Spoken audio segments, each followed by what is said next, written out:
Su questo vorrei condividere alcune buone notizie. Su nostra richiesta domani le autorità emiratine metteranno a disposizione un volo speciale Abu Dhabi-Milano per il rientro del gruppo di circa 200 studenti minorenni che si trovano nel paese.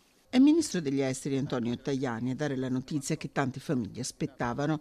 Tornano a casa domani 200 studenti minorenni bloccati da sabato a Dubai, dove avevano partecipato alla simulazione Ambasciatore del Futuro. Nel gruppo alcuni veneti, tra i quali 5 studenti dell'Istituto Tecnico Commerciale Calvi di Padova e uno dell'Educandato di Montagnana.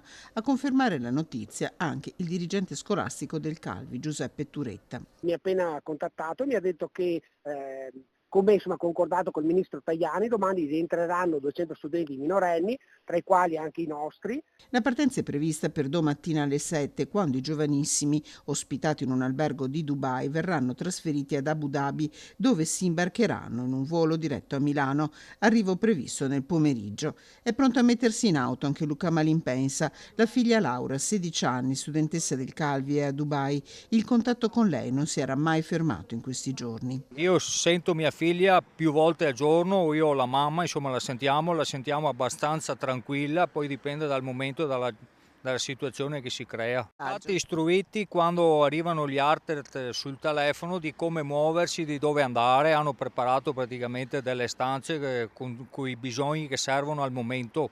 Però speriamo che non ne abbiano mai bisogno di sta cosa. Studenti giovani e preparati, tutti tra i 16 e i 17 anni, che avevano vissuto con consapevolezza quanto stava accadendo. Questo è il racconto di Laura nel video registrato domenica. Abbiamo sentito moltissimi colpi e ci è arrivato anche un messaggio antimissilistico e sono stata un po' spaventata, però la situazione comunque è tranquilla, i tutor ci stanno aiutando. Difficile anche la notte appena trascorsa, interrotta dagli attacchi missilistici e dalla paura.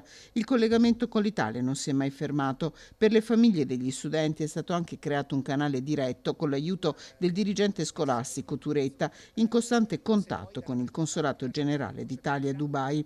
Entro domani l'incubo per queste famiglie dovrebbe finire. Che arrivino il prima possibile e abbracciarla.